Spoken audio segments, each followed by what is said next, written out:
ॐ श्री गणेशाय नमः। अथ श्री ब्रह्मचारिणी स्तोत्रम्।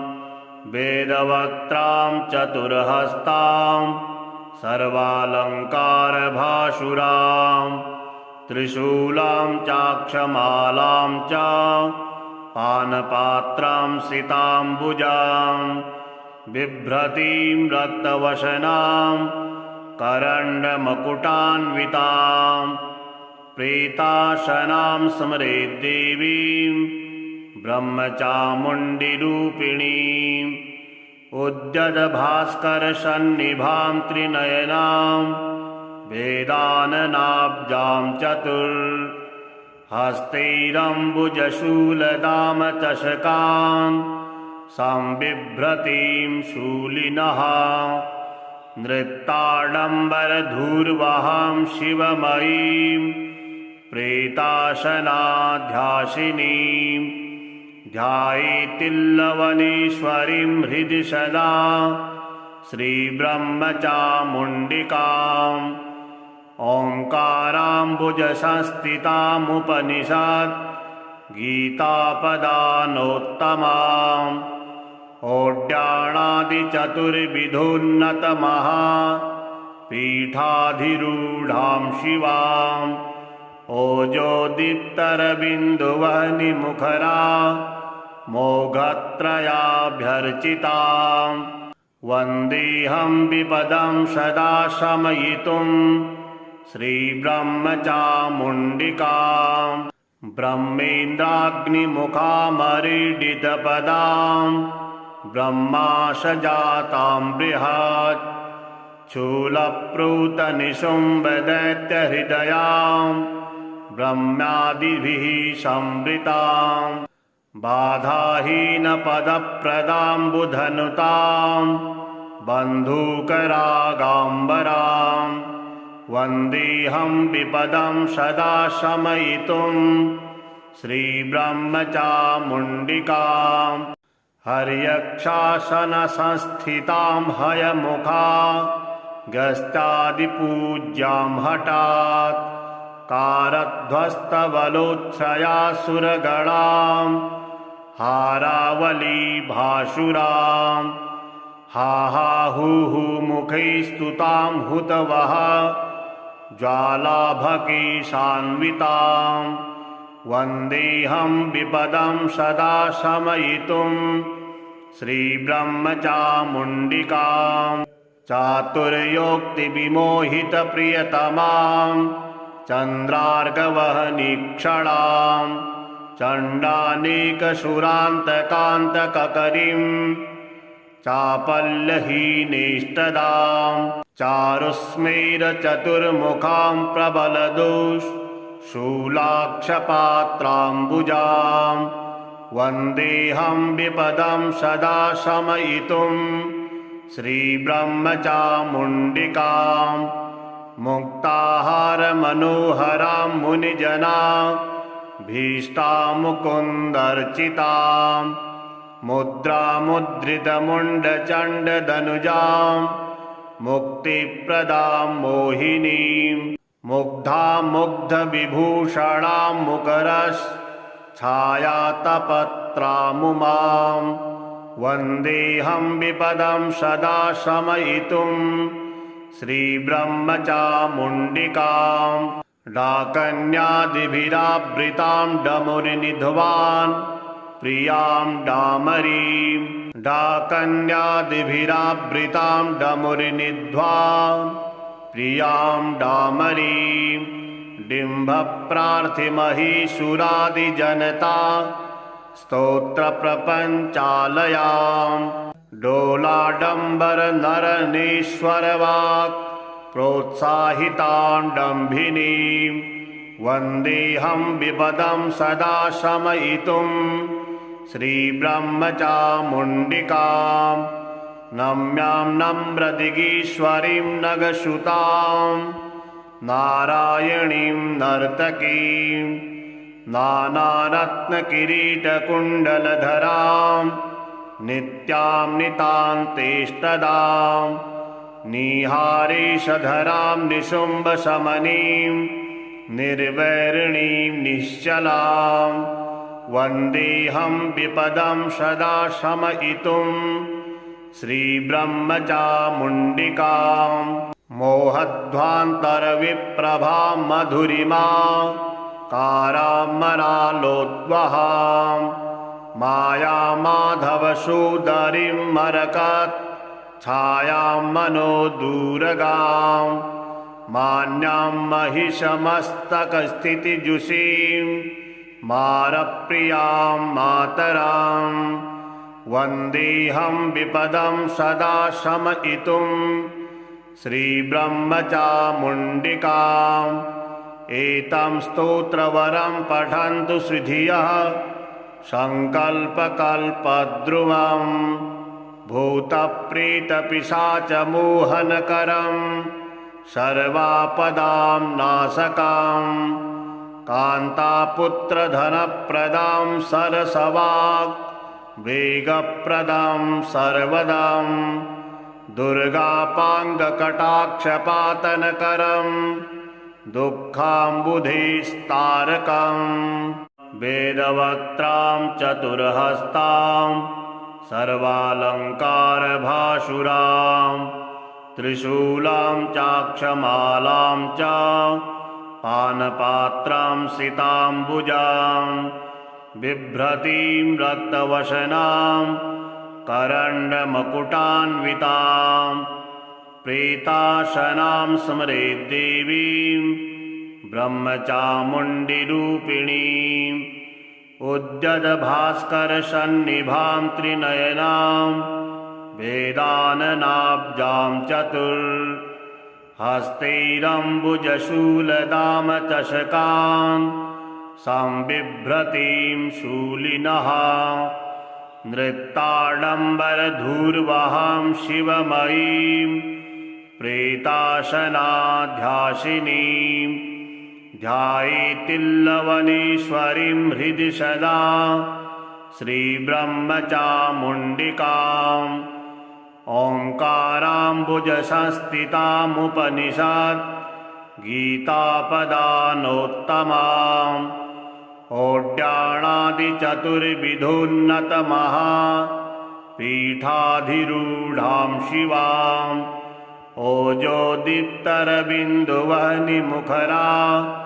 मोघत्रयाभ्यर्चितां वन्देऽहं विपदं सदा शमयितुं श्रीब्रह्मचामुण्डिकां ब्रह्मेन्द्राग्निमुखामरीडितपदां ब्रह्माशजातां बृहत् शूलप्रूतनिशुम्भदैत्यहृदयां ब्रह्मादिभिः संवृतां बाधाहीनपदप्रदां बुधनुतां बन्धूकरागाम्बरां वन्देऽहं विपदं सदा शमयितुं श्रीब्रह्मचामुण्डिकां हर्यक्षासनसंस्थितां हयमुखा गस्त्यादिपूज्यां हठात् कारध्वस्तबलोच्छयासुरगणां हारावलीभासुरां हाहाहुः मुखैस्तुतां हुतवः ज्वालाभकेशान्वितां वन्देऽहं विपदं सदा शमयितुं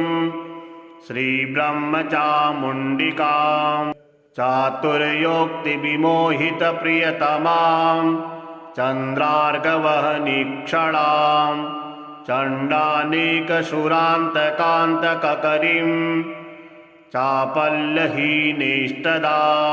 चारुस्मेरचतुर्मुखां प्रबलदुःशूलाक्षपात्राम्बुजां वन्देऽहं विपदं सदा शमयितुं श्रीब्रह्मचामुण्डिकां मुक्ताहारमनोहरां मुनिजनां भीष्टामुकुन्दर्चितां मुद्रामुद्रितमुण्डचण्डदनुजां मुक्तिप्रदां मोहिनीं मुग्धामुग्धविभूषणां मुकरश्छायातपत्रामुमां वन्देऽहं विपदं सदा शमयितुं श्रीब्रह्मचामुण्डिकां डाकन्यादिभिरावृतां डमुरिनिध्वान् प्रियां डामरीं डाकन्यादिभिरावृतां डमुरिनिध्वान् प्रियां डामरीं डिम्भप्रार्थिमहीसुरादिजनता स्तोत्रप्रपञ्चालयां डोलाडम्बरनरनीश्वरवाक् प्रोत्साहितां डम्भिनीं वन्देऽहं विपदं सदा शमयितुं श्रीब्रह्मचामुण्डिकां नम्यां नम्रदिगीश्वरीं नगसुतां नारायणीं नर्तकीं नानारत्नकिरीटकुण्डलधरां नित्यां नितान्तेष्टदां निहारीशधरां निशुम्भशमनीं निर्वैरिणीं निश्चलां वन्देऽहं विपदं सदा शमयितुं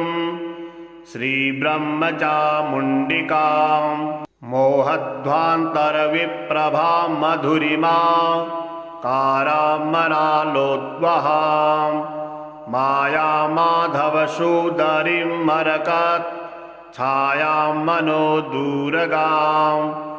मान्यां महिषमस्तकस्थितिजुषीं मारप्रियां मातरां वन्देऽहं विपदं सदा शमयितुं श्रीब्रह्मचामुण्डिकाम्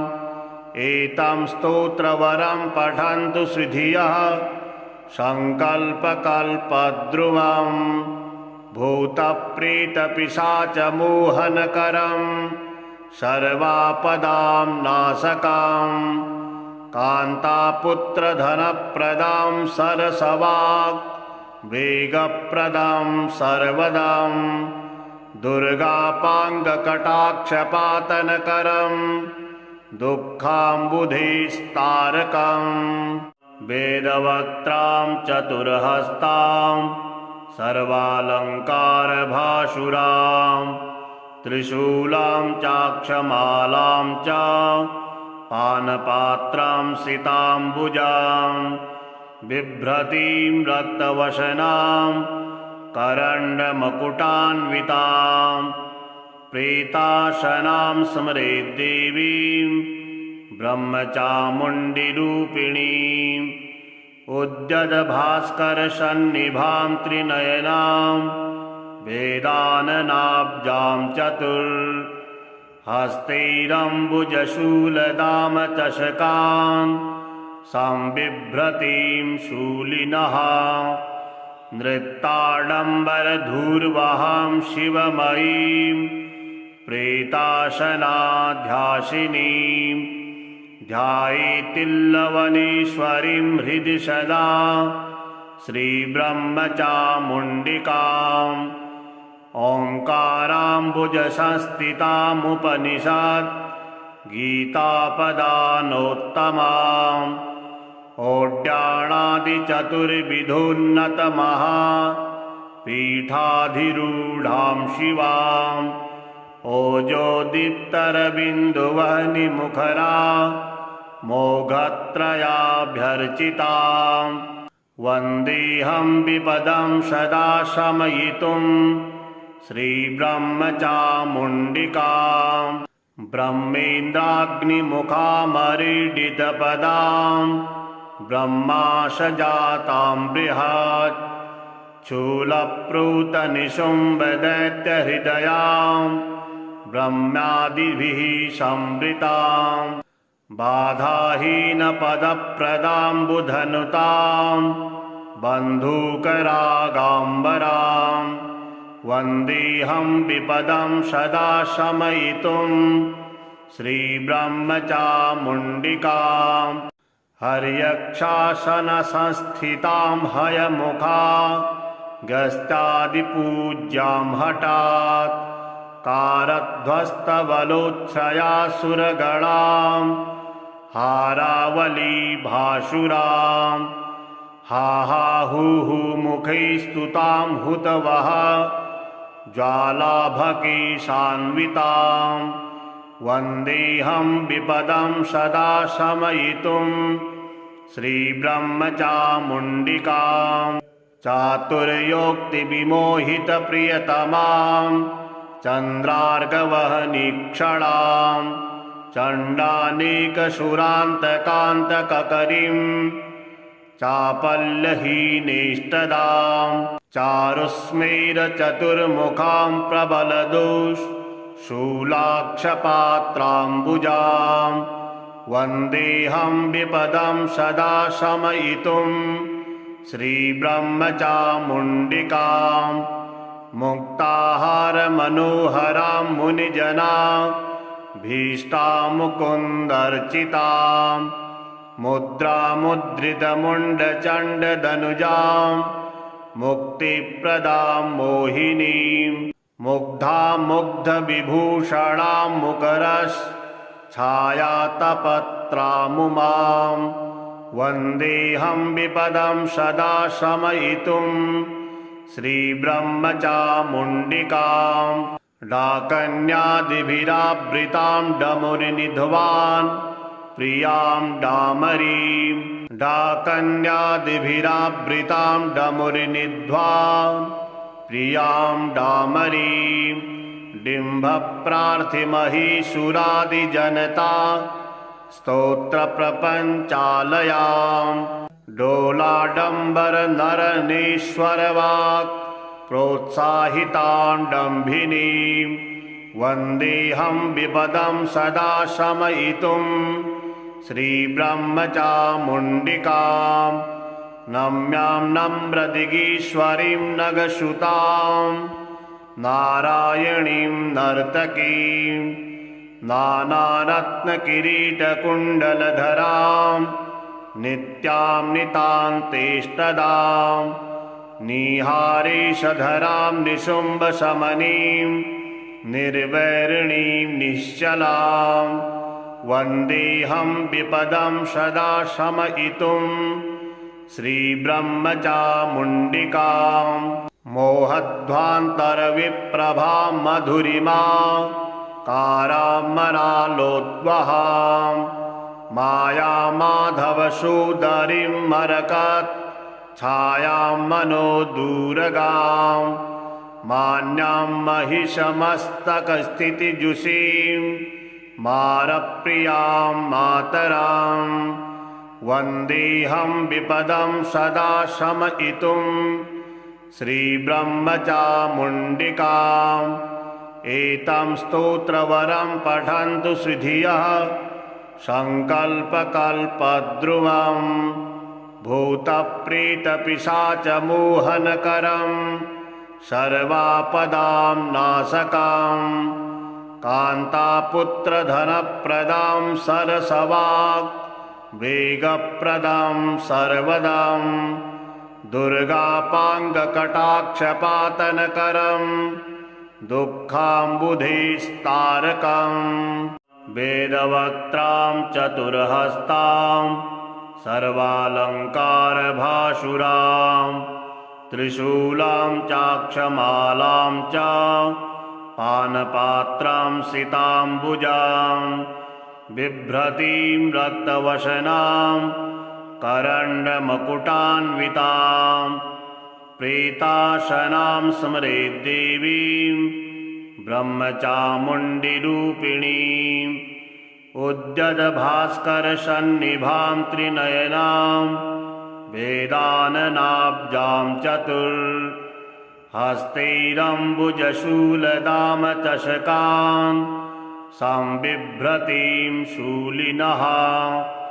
नृत्ताडम्बरधूर्वहां शिवमयीं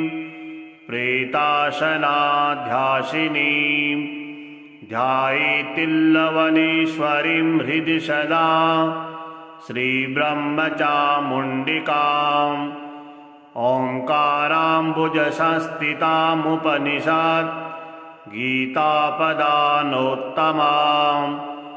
ओड्याणादिचतुर्विधोन्नतमः पीठाधिरूढां शिवाम् ओजोदीप्तरबिन्दुवह्निमुखरा मोघत्रयाभ्यर्चिताम् वन्देऽहं विपदं सदा शमयितुं श्रीब्रह्मचामुण्डिकाम् ब्रह्मेन्द्राग्निमुखामरीडितपदां ब्रह्माशजातां बृहत् शूलप्रूतनिशुम्भदैत्यहृदयां ब्रह्मादिभिः संवृतां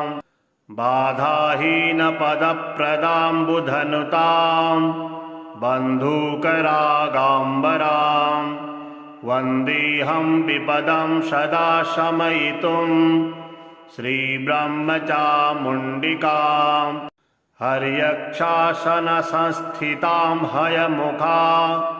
गस्त्यादिपूज्यां हठात् कारध्वस्तबलोच्छयासुरगणां हारावलीभासुरां हाहाहुः मुखैस्तुतां हुतवः ज्वालाभकेशान्वितां वन्देऽहं विपदं सदा शमयितुं श्रीब्रह्मचामुण्डिकाम् चातुर्योक्तिविमोहितप्रियतमां चन्द्रार्कवहनिक्षणां चण्डानेकसुरान्तकान्तककरीं चापल्यहीनेष्टदां चारुस्मेरचतुर्मुखां प्रबलदुःशूलाक्षपात्राम्बुजां वन्देऽहं विपदं सदा शमयितुं श्रीब्रह्मचामुण्डिकाम् मुक्ताहारमनोहरां मुनिजनां भीष्टां मुकुन्दर्चितां मुद्रामुद्रितमुण्डचण्डदनुजां मुक्तिप्रदां मोहिनीं मुग्धां मुग्धविभूषणां मुकरश्छायातपत्रामुमां वन्देऽहं विपदं सदा शमयितुं श्रीब्रह्मचामुण्डिकाम् डाकन्यादिभिरावृतां डमुरिनिध्वान् प्रियां डामरीं डाकन्यादिभिरावृतां डमुरिनिध्वान् प्रियां डामरीं डिम्भप्रार्थिमहीसुरादिजनता स्तोत्रप्रपञ्चालयां डोलाडम्बरनरनेश्वरवाक् प्रोत्साहितां डम्भिनीं वन्देऽहं विपदं सदा शमयितुं श्रीब्रह्मचामुण्डिकाम् नम्यां नम्रदिगीश्वरीं नगसुतां नारायणीं नर्तकीं नानारत्नकिरीटकुण्डलधरां नित्यां नितान्तेष्टदां निहारेशधरां निशुम्भशमनीं निर्वैरिणीं निश्चलां वन्देऽहं विपदं सदा शमयितुं श्रीब्रह्मचामुण्डिकाम् मोहध्वान्तरविप्रभां मधुरिमा कारामरालोद्वहां मायामाधवसूदरीं मरकत् छायां मनोदूरगां मान्यां महिषमस्तकस्थितिजुषीं मारप्रियां मातरां वन्देऽहं विपदं सदा शमयितुं श्रीब्रह्मचामुण्डिकाम् एतं स्तोत्रवरं पठन्तु श्रीधियः सङ्कल्पकल्पद्रुमं भूतप्रेतपिशाचमोहनकरं सर्वापदां नाशकं कान्तापुत्रधनप्रदां सरसवाक् वेगप्रदं सर्वदं दुर्गापाङ्गकटाक्षपातनकरं दुःखाम्बुधेस्तारकम् वेदवक्त्रां चतुर्हस्तां सर्वालङ्कारभासुरां त्रिशूलां चाक्षमालां च पानपात्रां सिताम्बुजां बिभ्रतीं रक्तवसनां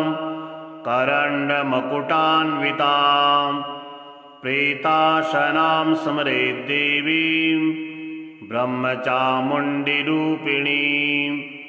उद्यद्भास्करसन्निभां त्रिनयनां वेदाननाब्जां चतुर्हस्तैरम्बुजशूलदामचषकान् संबिभ्रतीं शूलिनः नृत्ताडम्बरधूर्वहां शिवमयीं प्रेताशनाध्यासिनीं ध्यायेतिल्लवनेश्वरीं हृदि सदा श्रीब्रह्मचामुण्डिकाम् ओङ्काराम्बुजसंस्थितामुपनिषत् गीतापदानोत्तमाम् ओड्याणादिचतुर्विधोन्नतमहा पीठाधिरूढां शिवाम् ओजोदीप्तरबिन्दुवह्निमुखरा मोघत्रयाभ्यर्चितां वन्देऽहं विपदं सदा शमयितुं श्रीब्रह्मचामुण्डिकाम् ब्रह्मेन्द्राग्निमुखामरीडितपदां ब्रह्माशजातां बृहत् शूलप्रूतनिशुम्भदैत्यहृदयां ब्रह्मादिभिः संवृतां बाधाहीनपदप्रदां बुधनुतां बन्धूकरागाम्बरां वन्देऽहं विपदं सदा शमयितुं श्रीब्रह्मचामुण्डिकाम् हर्यक्षासनसंस्थितां हयमुखा गस्त्यादिपूज्यां हठात् कारध्वस्तबलोच्छयासुरगणां हारावलीभासुरां हाहाहुः मुखैस्तुतां हुतवः ज्वालाभकेशान्वितां वन्देऽहं विपदं सदा शमयितुं श्रीब्रह्मचामुण्डिकाम् चातुर्योक्तिविमोहितप्रियतमां चन्द्रार्गवहनीक्षणां चण्डानेकसुरान्तकान्तककरीं चापल्यहीनेष्टदां चारुस्मेरचतुर्मुखां प्रबलदुःशूलाक्षपात्राम्बुजां वन्देऽहं विपदं सदा शमयितुं श्रीब्रह्मचामुण्डिकाम् मुक्ताहारमनोहरां मुनिजनां भीष्टामुकुन्दर्चितां मुद्रामुद्रितमुण्डचण्डदनुजां मुक्तिप्रदां मोहिनीं मुग्धामुग्धविभूषणां मुकरश्छायातपत्रामुमां वन्देऽहं विपदं सदा शमयितुं श्रीब्रह्मचामुण्डिकाम् डाकन्यादिभिरावृतां डमुरिनिध्वान् प्रियां डामरीं डाकन्यादिभिरावृतां डमुरिनिध्वान् प्रियां डामरीं डिम्भप्रार्थिमहीसुरादिजनता स्तोत्रप्रपञ्चालयां डोलाडम्बरनरनेश्वरवाक् प्रोत्साहितां डम्भिनीं वन्देऽहं विपदं सदा शमयितुं श्रीब्रह्मचामुण्डिकाम् नम्यां नम्रदिगीश्वरीं नगसुतां नारायणीं नर्तकीं नानारत्नकिरीटकुण्डलधरां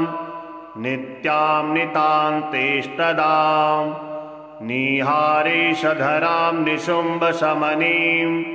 निर्वैरिणीं निश्चलां वन्देऽहं विपदं सदा शमयितुं श्रीब्रह्मचामुण्डिकाम् मोहध्वान्तरविप्रभां मधुरिमा कारामरालोद्वहां मायामाधवसूदरीं मरकत् छायां मनोदूरगां मान्यां महिषमस्तकस्थितिजुषीं मारप्रियां मातरां वन्देऽहं विपदं सदा शमयितुं श्रीब्रह्मचामुण्डिकाम् एतं स्तोत्रवरं पठन्तु श्रीधियः सङ्कल्पकल्पद्रुमं भूतप्रेतपिशाचमोहनकरं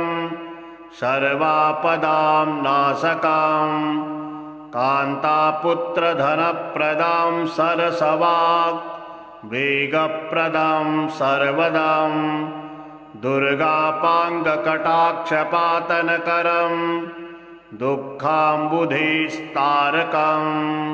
वेदवक्त्रां चतुर्हस्तां सर्वालङ्कारभासुरां त्रिशूलां चाक्षमालां च पानपात्रां सिताम्बुजां बिभ्रतीं रक्तवसनां करण्डमकुटान्वितां प्रेताशनां स्मरेद्देवीं ब्रह्मचामुण्डिरूपिणीम् उद्यद्भास्करसन्निभां त्रिनयनां वेदाननाब्जां चतुर्हस्तैरम्बुजशूलदामचषकान् संबिभ्रतीं शूलिनः नृत्ताडम्बरधूर्वहां शिवमयीं प्रेताशनाध्यासिनीं ध्यायेतिल्लवनेश्वरीं हृदि सदा श्रीब्रह्मचामुण्डिकाम् ओङ्काराम्बुजसंस्थितामुपनिषत् गीतापदानोत्तमाम् ओड्याणादिचतुर्विधोन्नतमहा पीठाधिरूढां शिवाम् ओजोदीप्तरबिन्दुवह्निमुखरा मोघत्रयाभ्यर्चितां वन्देऽहं विपदं सदा शमयितुं श्रीब्रह्मचामुण्डिकाम्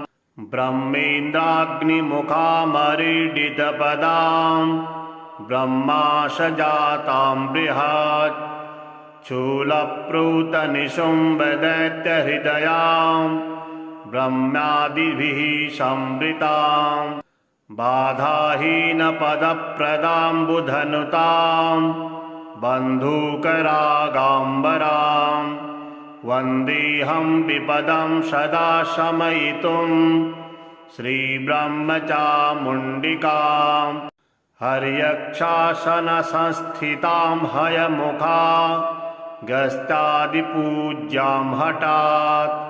कारध्वस्तबलोच्छ्रयासुरगणां हारावलीभासुरां हाहाहुः मुखैस्तुतां हुतवः ज्वालाभकेशान्वितां वन्देऽहं विपदं सदा शमयितुं श्रीब्रह्मचामुण्डिकाम् चातुर्योक्तिविमोहितप्रियतमां चन्द्रार्कवहनिक्षणां चण्डानेकसुरान्तकान्तककरीं चापल्यहीनेष्टदां चारुस्मेरचतुर्मुखां प्रबलदुःशूलाक्षपात्राम्बुजां वन्देऽहं विपदं सदा शमयितुं श्रीब्रह्मचामुण्डिकाम् मुक्ताहारमनोहरां मुनिजनां भीष्टामुकुन्दर्चितां मुद्रामुद्रितमुण्डचण्डदनुजां मुक्तिप्रदां मोहिनीं मुग्धां मुग्धविभूषणां मुकरश्छायातपत्रामुमां वन्देऽहं विपदं सदा शमयितुं श्रीब्रह्मचामुण्डिकां डाकन्यादिभिरावृतां डमुरिनिध्वान् प्रियां डामरीं डाकन्यादिभिरावृतां डमुरिनिध्वान् प्रियां डामरीं डिम्भप्रार्थिमहीसुरादिजनता स्तोत्रप्रपञ्चालयां डोलाडम्बरनरनेश्वरवाक् प्रोत्साहितां डम्भिनीं वन्देऽहं विपदं सदा शमयितुं श्रीब्रह्मचामुण्डिकां नम्यां नम्रदिगीश्वरीं नगसुतां नारायणीं नर्तकीं नानारत्नकिरीटकुण्डलधरां नित्यां नितान्तेष्टदां निहारेशधरां निशुम्भशमनीं निर्वैरिणीं निश्चलां वन्देऽहं विपदं सदा शमयितुं श्रीब्रह्मचामुण्डिकां मोहध्वान्तरविप्रभां मधुरिमा कारामरालोद्वहां मायामाधवसूदरीं मरकत् छायां मनोदूरगां मान्यां महिषमस्तकस्थितिजुषीं मारप्रियां मातरां वन्देऽहं विपदं सदा शमयितुं श्रीब्रह्मचामुण्डिकाम् एतं स्तोत्रवरं पठन्तु श्रीधियः सङ्कल्पकल्पद्रुवं भूतप्रेतपिशाचमोहनकरं सर्वापदां नाशकं कान्तापुत्रधनप्रदां सरसवाक् वेगप्रदं सर्वदं दुर्गापाङ्गकटाक्षपातनकरं दुःखाम्बुधेस्तारकं वेदवक्त्रां चतुर्हस्तां सर्वालङ्कारभासुरां त्रिशूलां चाक्षमालां च पानपात्रां सिताम्बुजां बिभ्रतीं रक्तवसनां करण्डमकुटान्वितां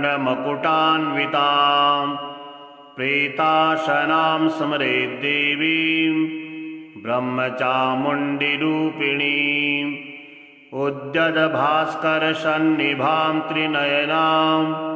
वेदाननाब्जां चतुर्हस्तैरम्बुजशूलदामचषकां संबिभ्रतीं शूलिनः नृत्ताडम्बरधूर्वहां शिवमयीं प्रेताशनाध्यासिनीं ध्यायेतिल्लवनेश्वरीं हृदि सदा श्रीब्रह्मचामुण्डिकाम् ओङ्काराम्बुजसंस्थितामुपनिषत् गीतापदानोत्तमाम् ओड्याणादिचतुर्विधोन्नतमहा पीठाधिरूढां शिवां ओजोदीप्तरबिन्दुवह्निमुखरा मोघत्रयाभ्यर्चितां वन्देऽहं विपदं सदा शमयितुं श्रीब्रह्मचामुण्डिकां ब्रह्मेन्द्राग्निमुखामरीडितपदां ब्रह्माशजातां बृहत् शूलप्रूतनिशुम्भदैत्यहृदयां ब्रह्मादिभिः संवृतां बाधाहीनपदप्रदां बुधनुतां बन्धूकरागाम्बरां वन्देऽहं विपदं सदा शमयितुं श्रीब्रह्मचामुण्डिकां हर्यक्षासनसंस्थितां हयमुखा गस्त्यादिपूज्यां हठात् कारध्वस्तबलोच्छयासुरगणां हारावलीभासुरां हा हा हू हू मुखैः स्तुतां हुतवः ज्वालाभकीशान्वितां वन्देऽहं विपदं सदा शमयितुं श्रीब्रह्मचामुण्डिकां चातुर्योक्तिविमोहितप्रियतमां चन्द्रार्कवहनिक्षणां चण्डानेकसुरान्तकान्तककरीं चापल्यहीनेष्टदां चारुस्मेरचतुर्मुखां प्रबलदुःशूलाक्षपात्राम्बुजां वन्देऽहं विपदं सदा शमयितुं श्रीब्रह्मचामुण्डिकां मुक्ताहारमनोहरां मुनिजना भीष्टां मुकुन्दर्चितां मुद्रामुद्रितमुण्डचण्डदनुजां मुक्तिप्रदां मोहिनीं मुग्धां मुग्धविभूषणां मुकरश्छायातपत्रामुमां वन्देऽहं विपदं सदा शमयितुं श्रीब्रह्मचामुण्डिकां डाकन्यादिभिरावृतां डमुरिनिध्वान् प्रियां डामरीं डाकन्यादिभिरावृतां डमुरिनिध्वान् प्रियां डामरीं डिम्भप्रार्थिमहीसुरादिजनता स्तोत्रप्रपञ्चालयां डोलाडम्बरनरनेश्वरवाक् प्रोत्साहितां डम्भिनीं वन्देऽहं विपदं सदा शमयितुं श्रीब्रह्मचामुण्डिकां नम्यां नम्रदिगीश्वरीं नगसुतां नारायणीं नर्तकीं नानारत्नकिरीटकुण्डलधरां नित्यां नितान्तेष्टदां निहारेशधरां निशुम्भशमनीं निर्वैरिणीं निश्चलां वन्देऽहं विपदं सदा शमयितुं श्रीब्रह्मचामुण्डिकां मोहध्वान्तरविप्रभां मधुरिमा कारामरालोद्वहां मायामाधवसूदरीं मरकत् छायां मनोदूरगां मान्यां महिषमस्तकस्थितिजुषीं मारप्रियां मातरां वन्देऽहं विपदं सदा शमयितुं श्रीब्रह्मचामुण्डिकाम् एतं स्तोत्रवरं पठन्तु श्रीधियः सङ्कल्पकल्पद्रुवं भूतप्रेतपिशाचमोहनकरं सर्वापदां नाशकं कान्तापुत्रधनप्रदां सरसवाक् वेगप्रदं सर्वदं दुर्गापाङ्गकटाक्षपातनकरं दुःखाम्बुधेस्तारकं वेदवक्त्रां चतुर्हस्तां सर्वालङ्कारभासुरां त्रिशूलां चाक्षमालां च पानपात्रां सिताम्बुजां बिभ्रतीं रक्तवसनां करण्डमकुटान्वितां प्रेताशनां स्मरेद्देवीं ब्रह्मचामुण्डिरूपिणीम् उद्यद्भास्करसन्निभां त्रिनयनां वेदाननाब्जां चतुर्हस्तैरम्बुजशूलदामचषकां संबिभ्रतीं शूलिनः नृत्ताडम्बरधूर्वहां शिवमयीं प्रेताशनाध्यासिनीं ध्यायेतिल्लवनेश्वरीं हृदि सदा श्रीब्रह्मचामुण्डिकाम् ओङ्काराम्बुजसंस्थितामुपनिषत् गीतापदानोत्तमाम् ओड्याणादिचतुर्विधोन्नतमः पीठाधिरूढां शिवाम् ओजोदीप्तरबिन्दुवह्निमुखरा मोघत्रयाभ्यर्चिताम् वन्देऽहं विपदं सदा शमयितुं श्रीब्रह्मचामुण्डिकाम्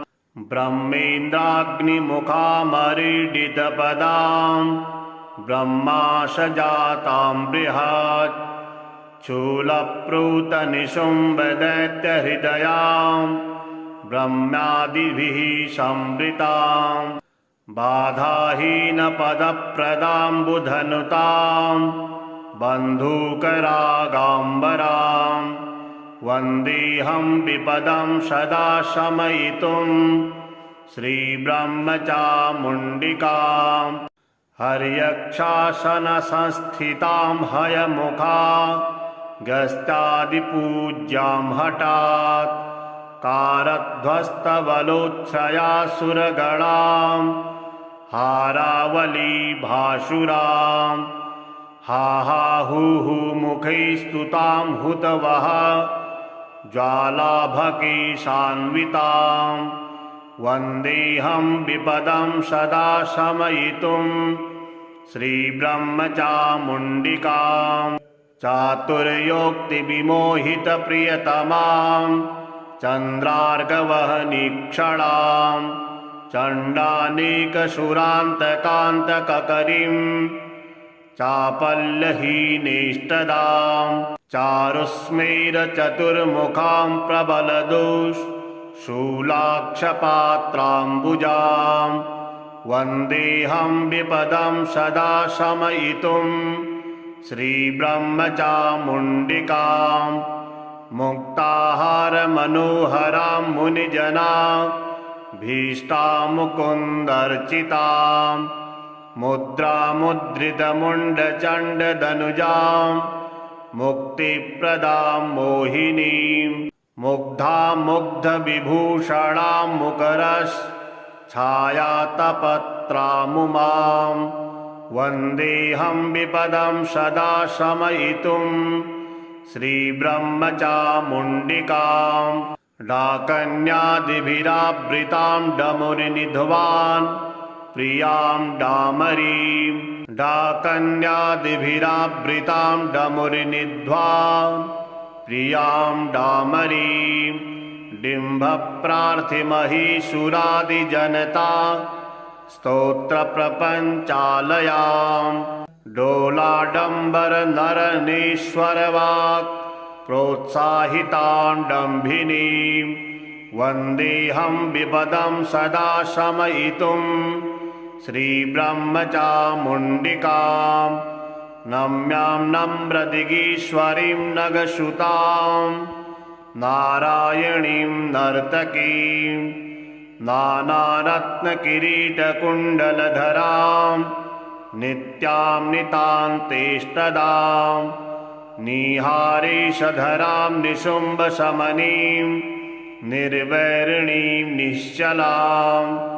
वन्देऽहं विपदं सदा शमयितुं श्रीब्रह्मचामुण्डिकाम् मोहध्वान्तरविप्रभां मधुरिमा कारामरालोद्वहां मायामाधवसूदरीं मरकत् छायां मनोदूरगां मान्यां महिषमस्तकस्थितिजुषीं मारप्रियां मातरां वन्देऽहं विपदं सदा शमयितुं श्रीब्रह्मचामुण्डिकाम् एतं स्तोत्रवरं पठन्तु सुधियः सङ्कल्पकल्पद्रुवं भूतप्रेतपिशाचमोहनकरं सर्वापदां नाशकं कान्तापुत्रधनप्रदां सरसवाक् वेगप्रदं सर्वदं दुर्गापाङ्गकटाक्षपातनकरं दुःखाम्बुधेस्तारकम्